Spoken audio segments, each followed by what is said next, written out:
Hello twin flames, welcome to my channel. If you're new or you're coming back, my name is Victoria and I'm here with your daily energy check.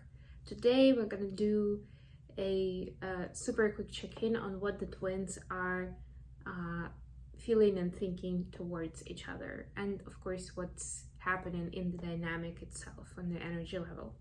At the end I will get some guidance from the angel therapy deck for each of the twins. So yes, this is like the speed dating reading, that sort of idea, right? He promised in a shorter reading, but then it just suddenly turns out to be a 20-minute reading. So today I have a strategic approach.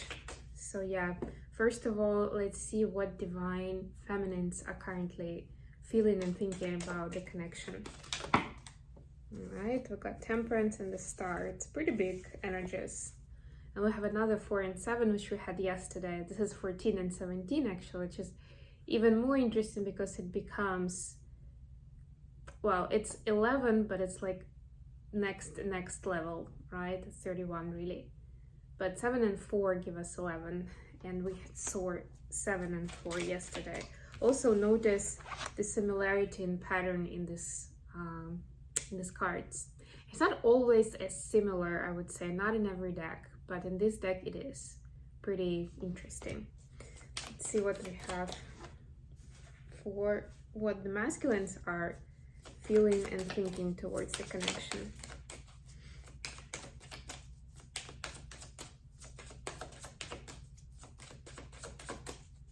Just remember that this is a general reading, so take only what resonates for you and your story. Have 9 of Cups with divine masculines. Please clarify. Still a little bit of clarification on this one.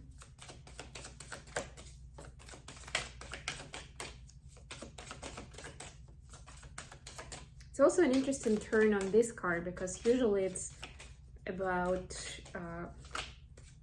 wishes coming true, but in this context it's not. It's more of a melancholic energy.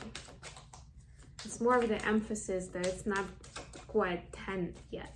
It's not that level of fulfillment. Yeah, and I was just saying 10 of Cups as a clarifier, right? It's not quite 10 yet. I mean, you can make it up. But yeah, let's get into it. So this was 4, and we have 5 of Wands on the bottom of the deck, by the way. So yeah, twins are quite distracted. That's what I'm getting generally from each other. Right? It's not like they're not in alignment or they're not doing the work or whatever. No. I just mean that there is a lot going on outside of the connection in their lives, in each of their lives. So there's a lot of people and things that are grabbing their attention, right? So whether we like it or not, but that automatically means we don't have as much focus, energy, time for the connection and for each other, which is also part of the divine plan in this case, right? But that's the reality, that's the read. So for those who are watching, whether you're DF or DM, if you feel a little bit guilty that you don't pay as much attention to the special connection, don't feel bad. It's all going according to plan, and it's kind of looking the same way, not exactly the same, but in a similar way for your twin. So no hard feelings. Let's see what we have going on in the connection right now. The Wheel of Fortune. Yes, like I was saying, it's all divinely guided. Please clarify.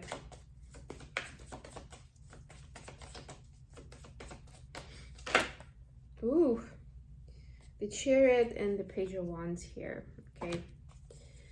Alrighty, so feminines, well, the main similar part of this is balancing of energies, right?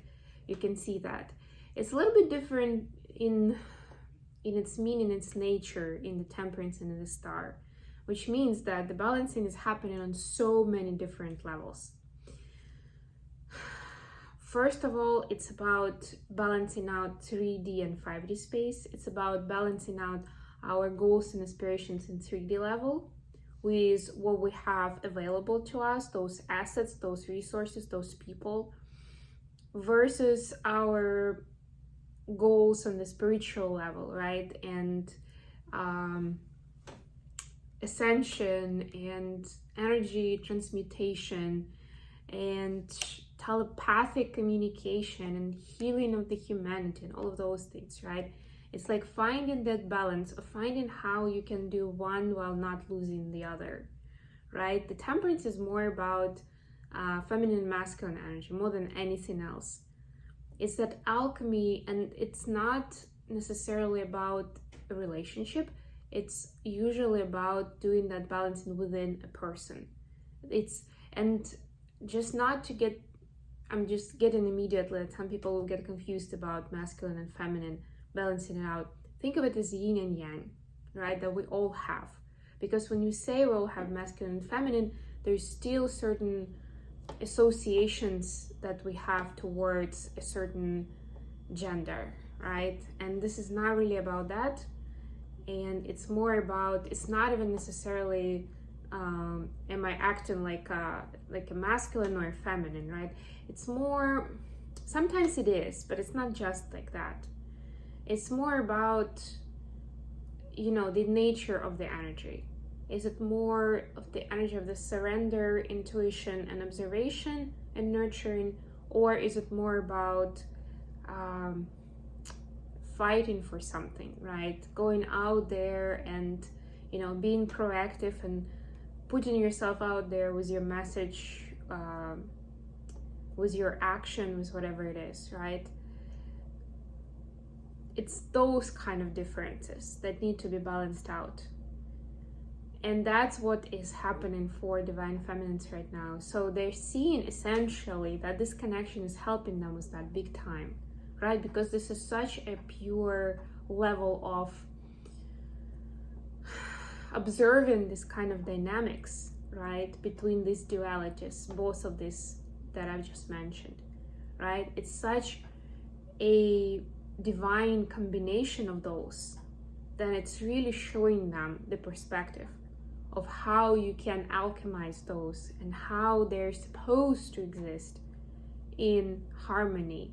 It's not that you're supposed to choose one versus the other, or some part is more important than the other, or this energy is more important than the other. No, they're all equally important for each of us, right? And this is showing us what is integrated versus disintegrated energy, right? That's another important layer to it. And how can we work with those to achieve what we want? Well, not really what we want, but what we're supposed to, right? For the masculine, I already mentioned that this is the sad, melancholic masculine, the standing that, you know, they check the boxes. On paper, everything looks good. It's like everybody's telling them, like, you know, you must be so excited or so happy or whatever. Like, I'm jealous of you that you've got XYZ, and then the list, right? But this is the time when the masculine is understanding that they're missing the 10th cup. Something is still missing.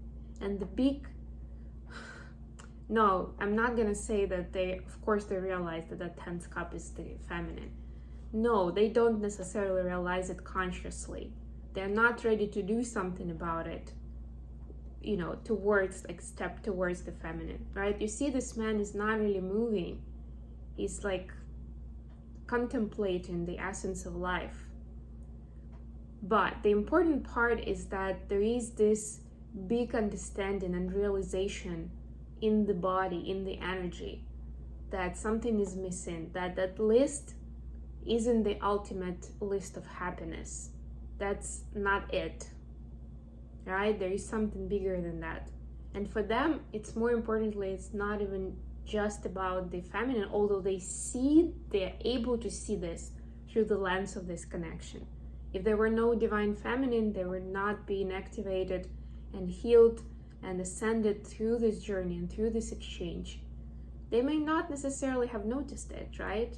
So that's growth, that's progress. And those are the things that we sometimes miss to notice, to celebrate, to identify as a big deal, but they are, and we are moving forward, right? Doesn't mean that you're necessarily getting married tomorrow, right? But this is a big deal. And this is a big deal for them to realize it for themselves in their own right? Because things that are missing may not necessarily be like, no, I'm not supposed to be with this feminine, I'm supposed to be with that feminine. Not necessarily, right? It starts with, what does it mean for me to be emotionally fulfilled? What's that 10th cup about, right? What is missing right now? And that's when they start coming into what is a healthy, loving relationship. What is my purpose here? What am I spending my time doing in this lifetime, etc., etc., right? Those are like then consequential questions. And eventually getting into reunion is one of those. Yeah, it may be obvious from the distance, like, duh, of course the 10th cup is the feminine. It's one of the big stories, right, of the twin flames. But it's not as simple to just digest it, especially if you're not that conscious about what's going on, if you're not that well versed, you don't know yourself that well to understand what that feeling means. So they're feeling the feeling, they're in that state, they're embracing it. At least they are embracing it. That's already a big deal as well, right? Allowing themselves to be melancholic, to be sad about something missing, not feel guilty about it like they did many times before, when others were telling them, you've got everything, like, what else do you have to wish for? Why are you still not happy? Okay, words of advice from the angels for the feminines first, please. Be willing to forgive. Ask the angels to clear your mind and body of past pain in exchange of peacefulness. Yes, big healing energy that I'm hearing is coming through, and angels can help you embrace it. And look at that green color. It's this beautiful heart chakra healing.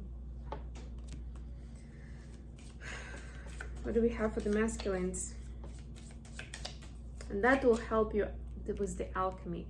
It's interesting, I'm being drawn to the colors now, because we saw green here in this kind of bluish green, right? The water would normally be just blue, but this is bluish green because it's not just water, although cups represent water, right? You kind of get it that, you know, the guy is pouring something from one cup to another, that's water, but it's also greenish because I'm getting that reference to the heart chakra. Interesting symbolism. What's the word of advice for divine masculines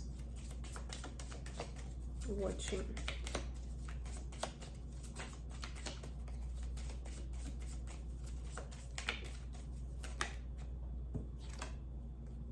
Goddess. Express your divine feminine energy, embracing its magical intuition and nurturing qualities. Yes, that's what is needed to understand better where that missing cup is. What is it all about, right? That's where the feminine energy is needed. Although we're talking about divine masculine, but I gave you already a few examples of that difference, right? Also, like, that's a different layer of differentiating between integrated and disintegrated feminine and masculine, right? So this is asking to step into the divine feminine. That's why it's called goddess. So yeah, guess how divine masculines will be achieving it? Of course, with the inspiration and looking up to their divine feminine. And that's just a beautiful, beautiful message. I hope this has been useful for you guys. Thank you very much for joining me today. I love you all, and I'll be back with more readings very, very soon. Bye, guys.